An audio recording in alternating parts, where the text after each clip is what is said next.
So,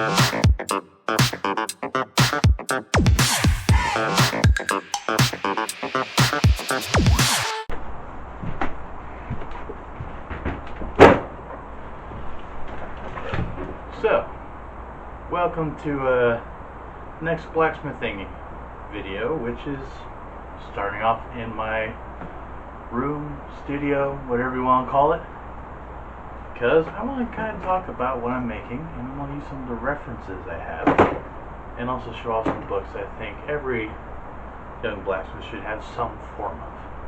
So, let me bring you in. So, first book we're going to talk about, as you can see, it's pretty well loved, is The Backyard Blacksmith. This book is sometimes kind of hard to find, but there's a lot of good information in it. It talks about different hammers and different tools. The tool part is what I want to specifically talk about. If I can, they'll let me turn to it. There we go. So what I want to make is something called a spring swage, which is first mentioned on page 68 and 69. So you can see it in use right there. Now I think the next page, if I'm not mistaken, it has a bit of a better picture of it. It is item C, that long thing there, which, as I have previously mentioned, is a hardy hold tool. And this tool specifically is just, the thing is with blacksmithing, so when you're hitting one side of it, your hammer is more often than not going to be obviously imparting more force, and so thus it won't be as even as it probably should be. So what a spring swage does is basically, it's a spring with two things on the end. It applies equal force on both sides, which is really useful, and as I said, is for helping me make a sword. And this obviously has other things in it. You know, it talks about different things, talks about making spirals, or I mean, it's talking about more the general blacksmith stuff. This is not about bladesmithing.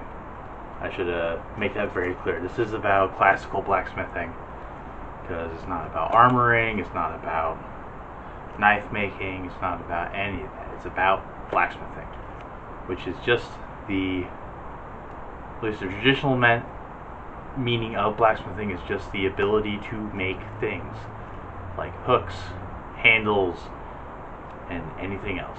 Hammers, sickles, all that fun stuff. So this is just about classical blacksmithing. The other book I have here, which isn't going to be really necessary yet, but it's still something to think about, which is a materials book. This book is specifically the Complete Material Smith, or Metalsmith book. I found this at a retail store, or resale store, got it for $10. And it is an older book, but it has a lot of nice references in it.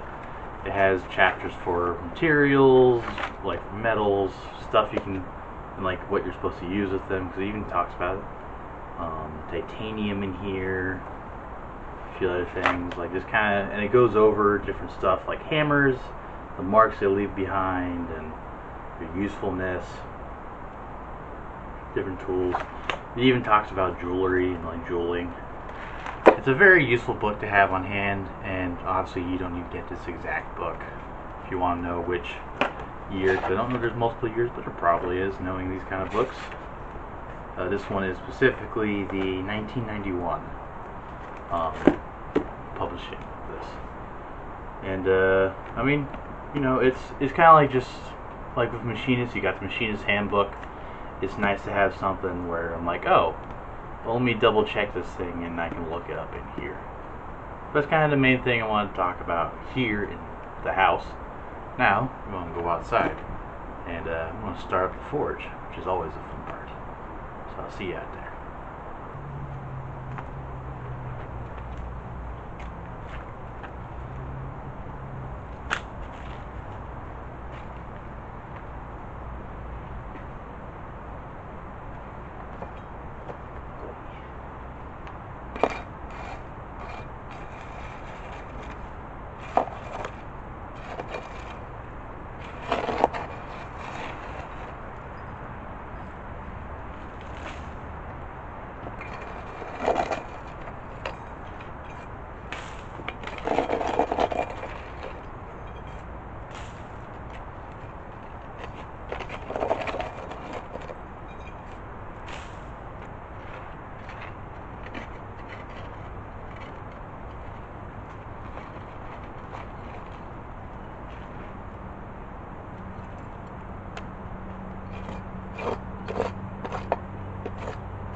Got it working this time.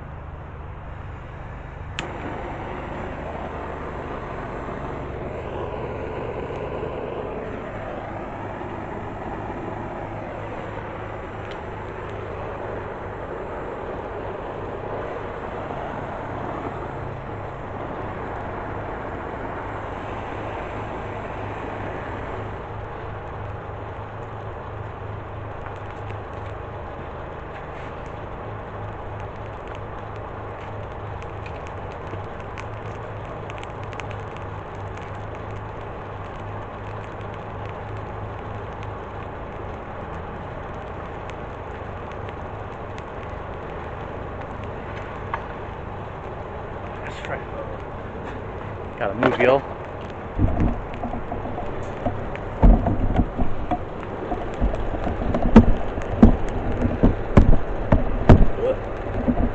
Sorry. I didn't realize the wind was going to want to blow that way.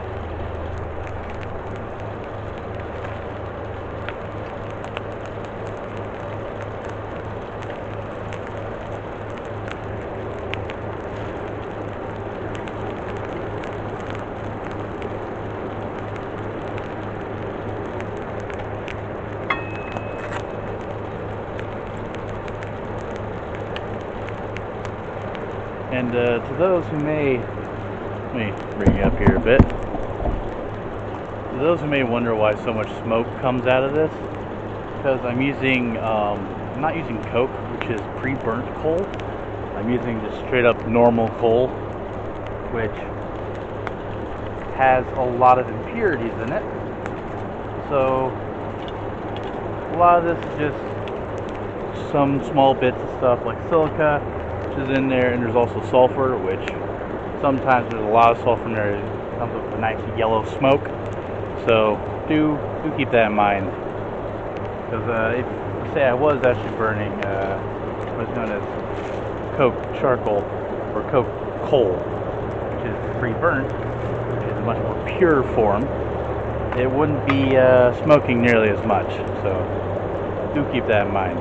Anyway, I'm going to be tending to the fire. I'm going to shut the camera off. And hopefully when we come back I can start talking about the piece of metal I'm using for the spring swage. Again, first time ever attempting this, so we'll see how this goes. So, see you in a moment. Okay, hi. Back.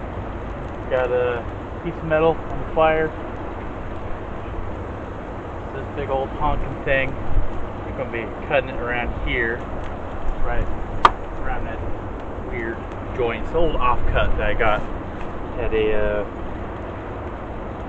where was it? I think it was at a scrapping place. But yeah, just kind of heating it up for now. And hopefully the next shot will be y'all watching me cut it on the anvil. So yeah, see you then.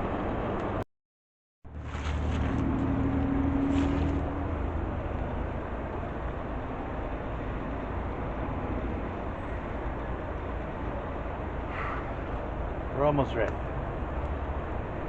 This time I've learned not to talk while I'm blacksmithing.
That really hurts the hands.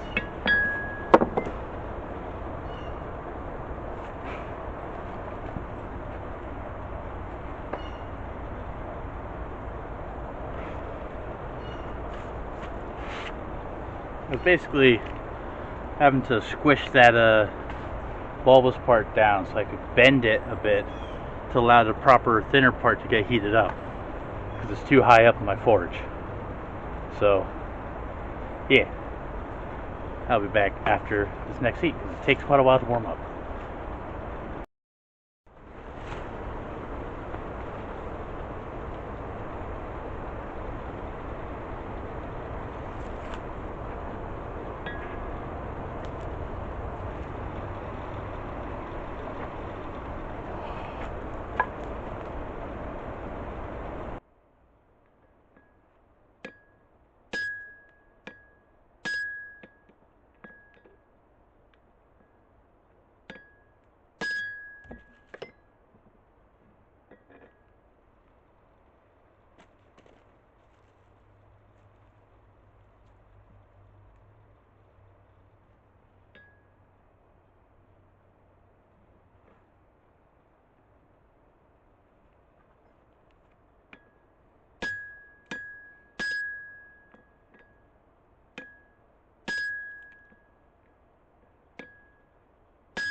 This stuff's tough. Absurdly tough.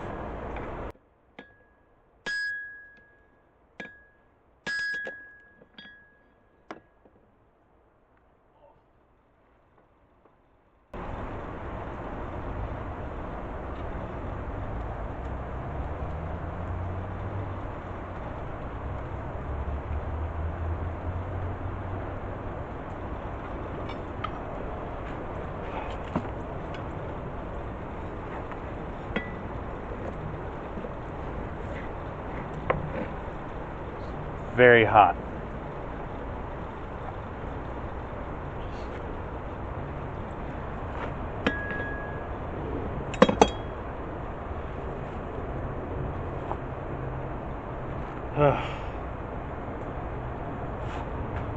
All right, next heat.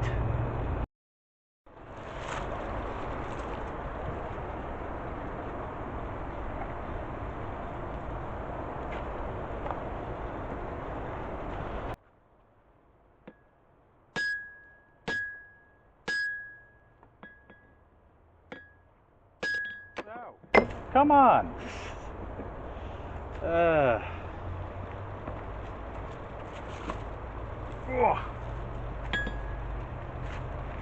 Try not to burn my fingers.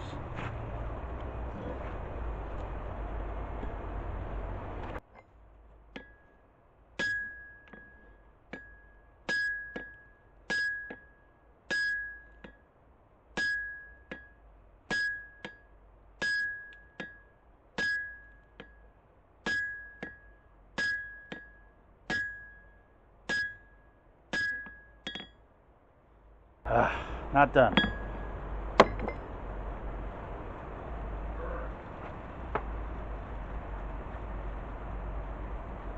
I guess, maybe.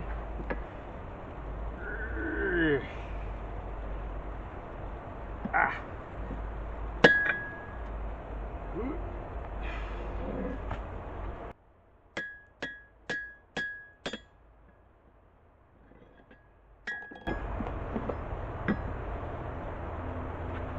There we go. Whew.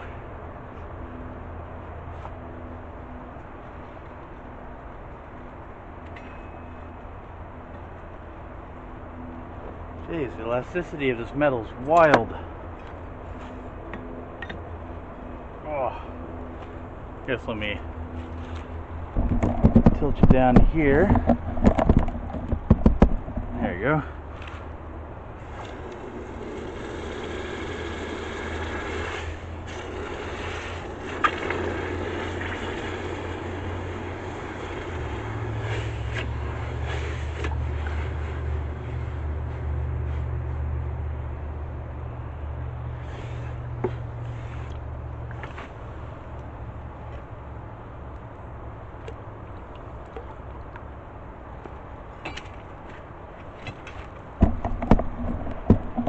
There we go. That's been cut. And now comes the fun part of drawing out the section I'm going to be putting inside the hardy hole. So I'll probably move the camera into a different position, and yeah, I'm so out of shape. Whew. Hopefully throughout the series you'll see me get better and back in there. So, I'll be back. So I think we're going to have to change the plan a little bit. So actually, I don't think I have enough metal to make this work properly. So instead, what I'm going to do is basically make a L shape. And because the thing is, kind of main reason why I'm even doing this, because my anvil, as much as I love it, is old and not square. And I don't have the tools nor the money to make it so. So instead, I'm basically going to take something I know to be square, and I am going to turn it into a square surface to work off of, which I know isn't exactly the greatest way to do this, but also I don't got anything else. I mean, maybe? I don't know. We're going to see what I do here. So, just kind of keep me updated as we go. I gotta think. Let's go.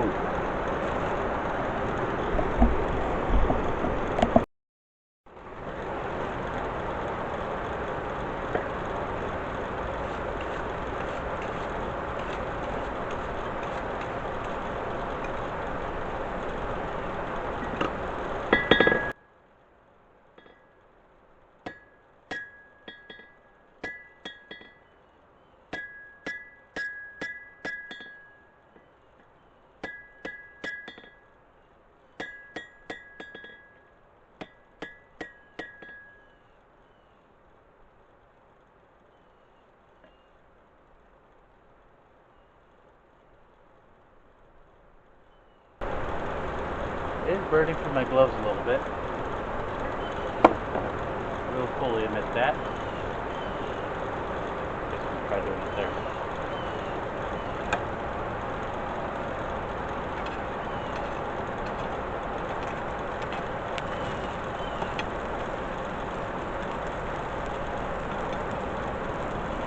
It's going to take a while. I'm going to try to use the tongs on this. Hopefully these will work. We're going to find out. See you after next heat.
So much work.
Ugh.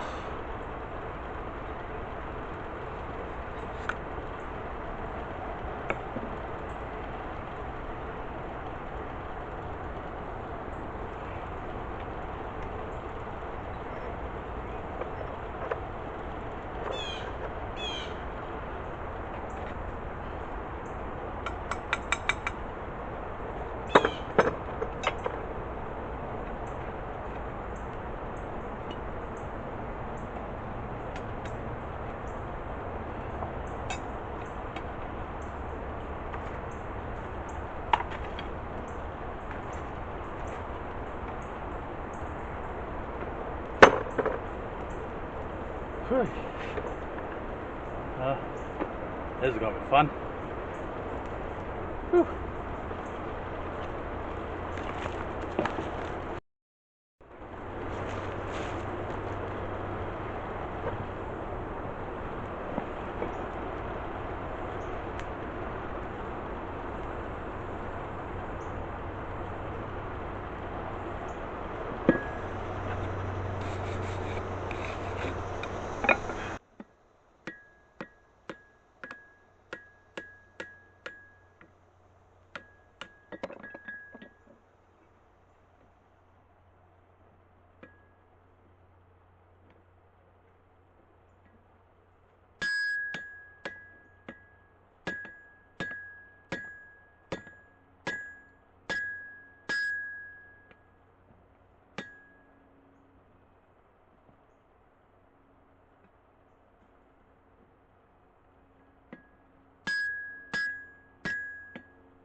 Whew.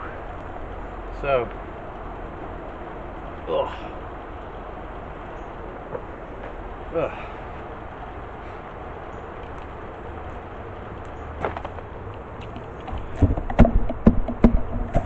So I feel like I should probably explain a bit about what I'm doing more succinctly.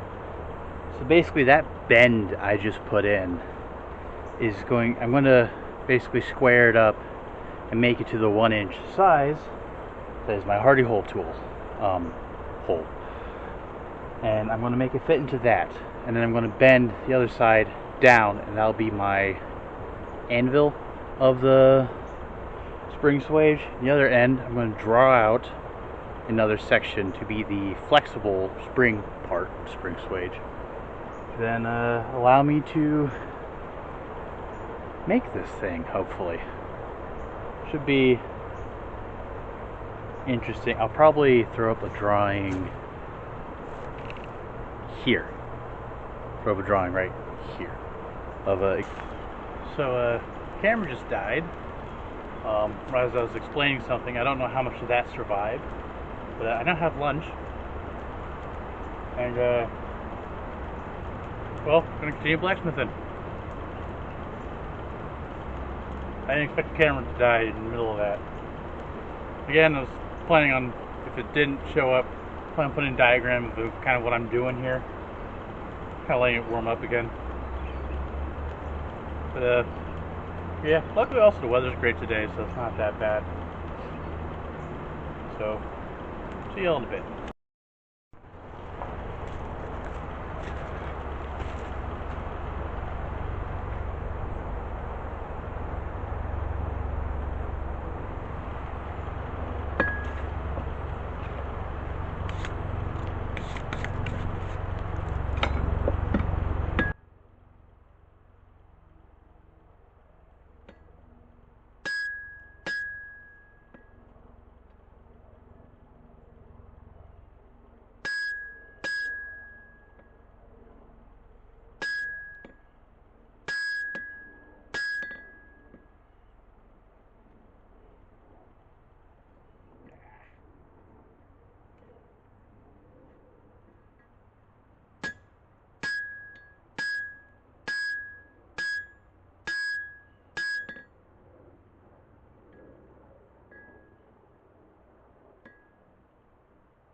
Ah, no, stop.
Ah.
Ugh. There we go.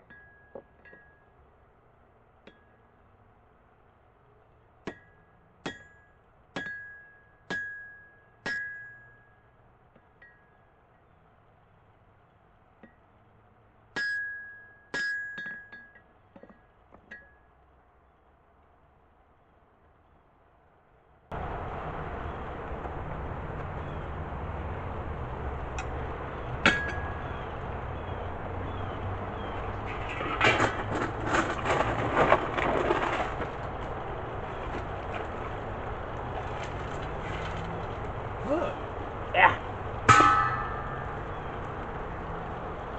Oh. Oh.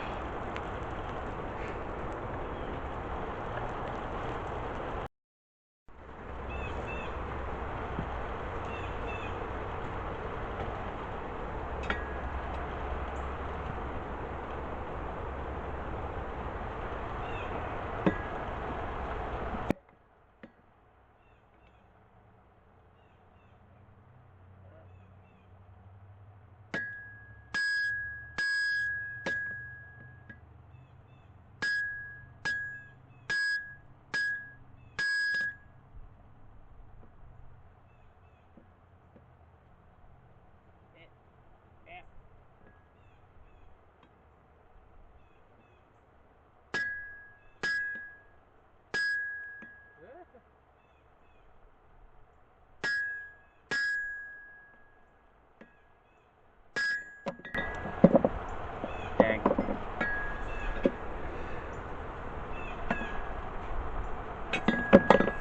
Now.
Don't know how far we're going to get on this today, to be honest.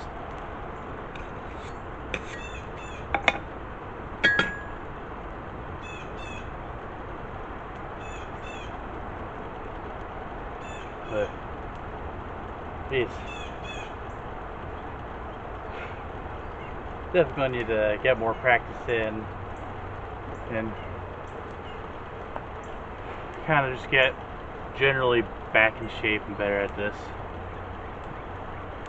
I'll probably only turn the camera back on once I'm calling it a day, so I'll see y'all in a bit.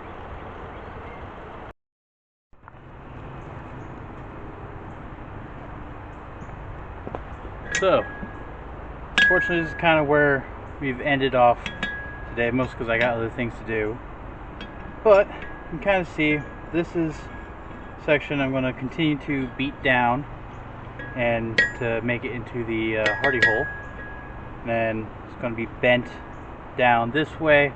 This is where it's going to be the top section. So you can kind of see what I'm doing. I might honestly just save this for now until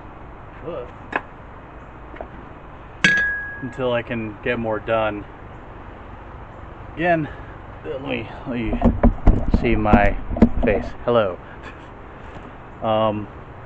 It's just, honestly, I am not in shape for this right now. And again, as I said, I got a few other things I want to do today. This is mid-afternoon now, almost. So, do have that to worry about, unfortunately. Hopefully soon, once the weather fully breaks, because it's about to go back up in temperature, I can do a lot more blacksmithing and be a lot better at it. So again, a lot of this is just kind of getting back into the flow of things, kind of me planting my feet, so to speak. So, do have that to do.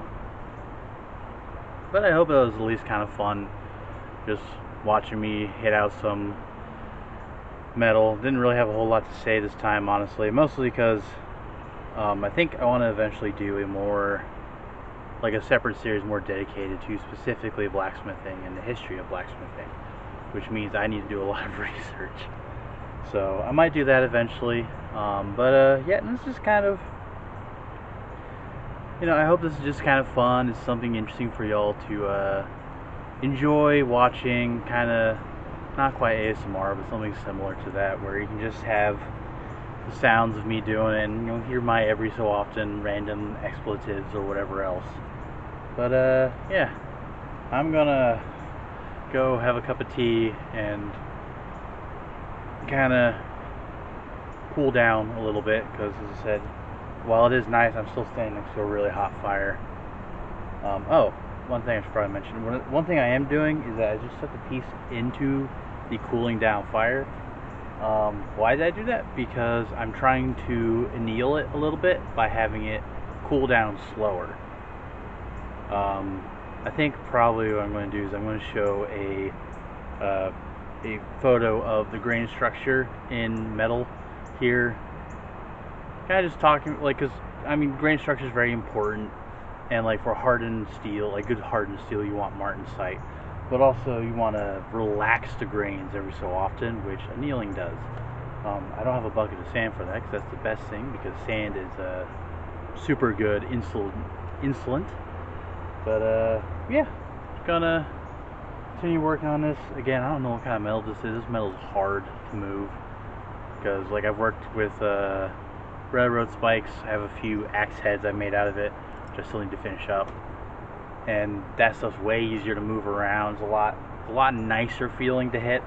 This stuff feels like I'm hitting a wall. It's so hard. But yeah, hopefully y'all enjoyed this video. If you did, please leave a like, comment, subscribe if you are so inclined. And yeah, I'll see y'all in the next video. So, bye.